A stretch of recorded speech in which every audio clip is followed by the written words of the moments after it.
It was my 30th birthday. I hadn't expected a grand celebration, just a dinner, maybe a small cake, and a little time with family. I had spent years putting everyone else first. When Dad had surgery, I was the one who moved back in for 3 months to care for him. When Mom needed help with groceries during lockdown, I drove across town every week to help, even though no one asked my younger brother Mark to lift a finger. I thought, surely, after all these years of showing up, they'd show up for me. But 3 days before my birthday, I got a group text from my mother that made my stomach drop. "Hey, sweetie, we decided not to do anything this year. At your age, birthdays aren't really a big deal anymore. Hope you understand." That was it. No apology, no explanation, not even a phone call. I blinked at the screen, stunned. For a moment, I convinced myself they were planning a surprise. That surely there was something more behind this casual dismissal. But as the day got closer, the silence only got louder. Then, on the morning of my birthday, I opened Instagram. There it was, balloons, banners, and a cake shaped like a golden retriever. "Happy 3rd birthday to Sir Barks-a-Lot," my mom had captioned it, tagging my brother and proudly displaying photos from what looked like a full-blown party in the backyard, complete with a doggy treat table and guests. Mark's dog had gotten my birthday. I stared at the photos in disbelief. I wasn't just being ignored, I'd been replaced by a Labrador in a birthday hat. The worst part, no one even bothered to hide it from me. No text, no call, not even a leftover slice of cake. The message was clear. You don't matter anymore. I sat alone in my apartment that night, blowing out a single candle on a cupcake I'd bought myself. No one sang. No one clapped. I wasn't even sure if they remembered I existed. But in that silence, something inside me shifted. I wasn't just hurt. I was done. Done waiting for validation from people who saw me as an afterthought. Done being the backup plan, the emergency contact, the invisible sibling who didn't need anything. And as I sat there in the dim light, staring at that ridiculous dog party online, I whispered to myself, they just canceled the wrong person. 2 weeks passed after the dog's birthday party. I didn't answer their texts, not that there were many. Just one, from Mom. "Hope you're not upset. We figured you'd be too busy for a family thing. Mark really wanted to do something for the dog, and it was cute." Cute. Replacing your daughter with a Labrador was cute. But I didn't argue. I didn't fight. I simply went quiet. That kind of silence unnerves people more than shouting ever could. What they didn't know was that my silence had a plan. You see, what my parents had never really paid attention to was my work. While they praised Mark for every average thing he did, getting hired at Dad's company, getting a dog, baking banana bread, I had spent the last 6 years building a small tech startup from my living room. I never asked them for help, never brought it up at dinners, never waved it in their faces. Maybe that's why they thought I wasn't doing much. But I was. Quietly, methodically, I built something real. And just 6 months before my birthday, we had closed a major acquisition deal. A much larger company bought us out, and I walked away with enough money to never need to look at a grocery store discount tag again. I didn't spend it on cars or vacations, not right away. No, I spent the first month watching how my parents still praised Mark for looking into real estate, how they bragged about him almost getting promoted, how my mother would post photos of their Sunday brunches with him and his dog while I wasn't invited, not once. Then one day I did what they never thought I could. I contacted the real estate agency that managed their house. I found out it had been refinanced twice. Turns out they weren't doing as great as they made it seem. And because Dad's business was slowly sinking under debt and poor management, they were late on property taxes and had ignored multiple maintenance violations. The opportunity came wrapped in red tape and bank warnings. But to me, it looked like a ribbon on a gift. Through a discreet third party, I bought the outstanding liens, then the mortgage, then the house itself, under a holding company name, of course. I even kept the same property manager so they wouldn't notice the change. Until they did. One afternoon, I got a text from Mom, confused and panicked. "Some guy just dropped off papers saying the house was under new ownership. What's happening?" I waited a day before replying.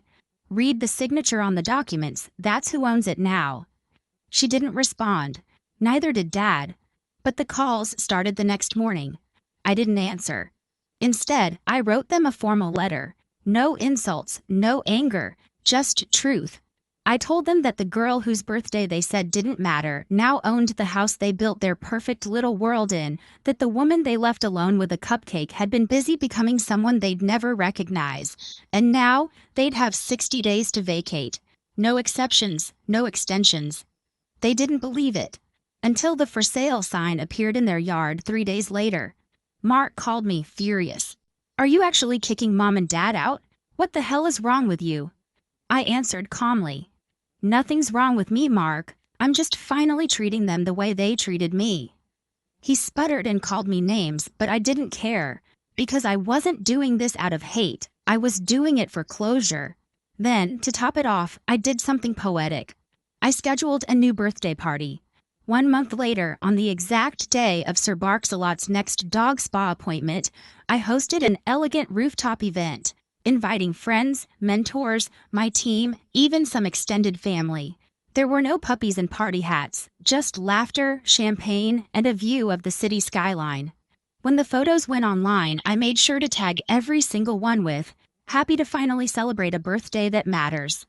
The comments exploded. Some from distant cousins who were shocked I'd finally come out of my shell. Others who quietly messaged me saying they always saw the favoritism but never knew how to say it. And my parents? Silent. Again. But this time, it was the silence of people who realized they had been erased from the center of someone's life, and didn't even notice until they were already written out. A few weeks after the rooftop party, things started to settle. The house I had taken from my parents, the one they always said was our family's pride, was finally empty. I didn't throw their stuff on the lawn. I wasn't that person. Instead, I hired a moving company and had all of their belongings carefully boxed and sent to a small rental apartment I secured for them in the outskirts of town. It was simple, cramped, and definitely not what they were used to. But it was enough. I wanted them to feel discomfort, not destruction. But Mark, he took it personally. He showed up at my apartment one evening, furious and red-faced. "You've lost your mind," he said. "You ruined Mom and Dad. Over what? A birthday?" I looked at him, and for the first time in my life, I didn't feel small. I didn't feel less than. I felt solid. "No," I replied calmly. "I ruined the illusion that they were ever good to me. That birthday was just the final nail in a coffin they'd been building for years." He left after slamming the door so hard it rattled the hallway. I didn't stop him. The next few months were quiet. Mom stopped calling. Dad, too. There were no more condescending family group messages, no passive-aggressive guilt trips, just a cold, hard silence. The kind I had once been so terrified of, but now found peace in. I poured myself into work, expanded my business, and began mentoring other young women in tech. And with each passing month, I felt more like the woman I was always meant to be, confident, capable, and free of the emotional chains that had kept me seeking approval from people who never saw me. And then came the twist no one expected. It was mid-December. I received a call from the building management at the apartment where I had relocated my parents. "Ms. Carter," the manager said gently, "your father was taken to the hospital last night. We believe he had a stroke." My chest tightened, not from sadness, but from the cruel weight of the past colliding with the present. I sat with that moment. I could have ignored it. I could have left them to deal with the mess on their own. But something inside me, something deeply human, told me to go. I arrived at the hospital, unsure of what I'd say. My mother was there, looking small and aged in a way I'd never seen before. Her makeup wasn't done. Her voice was hoarse. Her eyes lit up when she saw me. But it wasn't joy. It was desperation. "He's stable," she whispered. "But he can't speak. Not well. And he keeps asking for you. He thinks he failed you." I walked into the room. Dad was lying there, frail and hooked to machines, but awake. When his eyes met mine, Tears rolled down his cheeks. He tried to speak, but his words were slurred and broken. Still, I understood. I pulled a chair beside him. I didn't hold his hand, but I stayed. I don't forgive you, I said quietly. But I'm not here for revenge anymore. I'm here because I needed to know that the man who erased me from his life finally sees that I existed. His eyes squeezed shut, and in that moment, I realized poetic justice isn't always loud. Sometimes it's a whisper in a hospital room. Sometimes it's knowing you've become everything they said you'd never be without ever needing them to clap. A week later, he was discharged. I didn't go back, but one morning, a letter arrived from my mother. Inside was a photograph, an old one, me on my 6th birthday holding a hand-drawn card with a cake I had clearly baked myself. On the back, she had written, "You were always worthy. We just weren't worthy of you." That day, I took a deep breath, walked to the fireplace, and tossed the letter in. Not out of spite, but to burn the last piece of guilt I carried. The following week, I returned to the family home, now renovated, redesigned, and mine. I stood on the porch, sipping coffee. A young couple walked by, admiring the house. They smiled and said it looked beautiful. "Thanks," I replied. It took a long time to make it feel like home. But it finally did.